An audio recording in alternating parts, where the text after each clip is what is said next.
Price the Lord Jesus. ಪ್ರೀತಿಯುಳ್ಳ ದೇವಜನರೇ, ಈ ವಾಕ್ಯಗಳನ್ನು ಓದುವಂಥವರು, ಕೇಳುವಂಥವರು, ಈ ಮಾತುಗಳಂತೆ ಕೈಕೊಂಡು ನಡೆಯುವಂಥವರು ಧನ್ಯರು. ಕೀರ್ತನೆ 60, ಸಾಮ್ 60. ಪರಾಜಿತರು ದೈವೋತ್ತರವನ್ನು ಆಧಾರ ಮಾಡಿಕೊಂಡು ಪ್ರಾರ್ಥಿಸುವುದು. ದೇವರೇ, ಕೋಪದಿಂದ ನಮ್ಮನ್ನು ತಳ್ಳಿ ಕೆಡವಿಬಿಟ್ಟಿದ್ದಿ, ನಮ್ಮನ್ನು ಎತ್ತಿ ನಿಲ್ಲಿಸು. ನೀನು ದೇಶವನ್ನು ಕಂಪನಗೊಳಿಸಿ ಒಡೆದು ಬಿಟ್ಟಿದ್ದಿ, ಅದರ ಒಡಕುಗಳನ್ನು ಸರಿಮಾಡು. ಅದು ನಡುಗುತ್ತಿರುವುದಲ್ಲ. ನಿನ್ನ ಜನರನ್ನು ಸಂಕಟಕ್ಕೆ ಗುರಿಪಡಿಸಿದ್ದಿ, ನೀನು ನಮಗೆ ಭ್ರಮಣ ಮದ್ಯವನ್ನು ಕುಡಿಸಿದ್ದಿ. ನೀನು ನಿನ್ನ ಭಕ್ತರಿಗೆ ಧ್ವಜವನ್ನು ಕೊಟ್ಟದ್ದು ಅವರು ಬಿಲ್ಲುಗಾರರಿಗೆ ಹೆದರಿ ಓಡುವುದಕ್ಕೋ?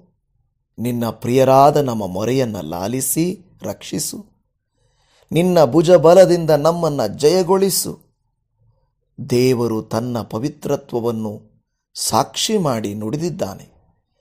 ಜಯಘೋಷ ಮಾಡುವೆನು, ಶೇಖೇಮ್ ಪ್ರದೇಶವನ್ನು ಹಂಚುವೆನು, ಸುಖೋತ್ ಬೈಲನ್ನು ಹಳೆದು ಮಾಡಿಕೊಡುವೆನು. ಗಿಲ್ಯಾದ್ ಸೀಮೆಯು ಮನಸ್ಸೆಯ ದೇಶವು ನನ್ನವು. ಎಫ್ರಾಹಿಂ ಗೋತ್ರವು ನನಗೆ ಶಿರಸ್ತ್ರಾಣವು. ನನ್ನ ರಾಜದಂಡವು ಯಹೂದ ಕುಲವೇ. ಮೋವಾಬ್ ಪ್ರದೇಶವು ನನ್ನ ಸ್ನಾನ ಪಾತ್ರೆಯು. ಏದೋಮ್ ಸೀಮೆಯು ನನ್ನ ಕೆರೆಗಳನ್ನು ಬಿಡುವ ಸ್ಥಳ. ಫಿಲಿಷ್ಟಿಯರು ನನ್ನ ವಿಷಯವಾಗಿ ಕೂಗಿಕೊಳ್ಳಲಿ.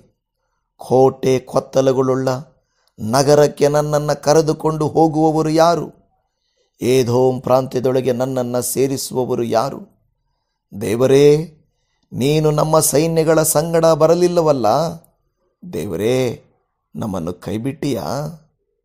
ನಮಗೆ ಕೈಕೊಟ್ಟು ಶತ್ರುಬಾಧೆಯಿಂದ ಪಾರು ಮಾಡು. ಮನುಷ್ಯರ ಸಹಾಯವು ವ್ಯರ್ಥ. ದೇವರಿಂದ ಶೂರ ಕೃತ್ಯಗಳನ್ನು ನಡೆಸುವೆವು. ನಮ್ಮ ವೈರಿಗಳನ್ನು ತುಳಿದು ಬಿಡುವವನು ಆತನೇ. ಆಮೇನ್.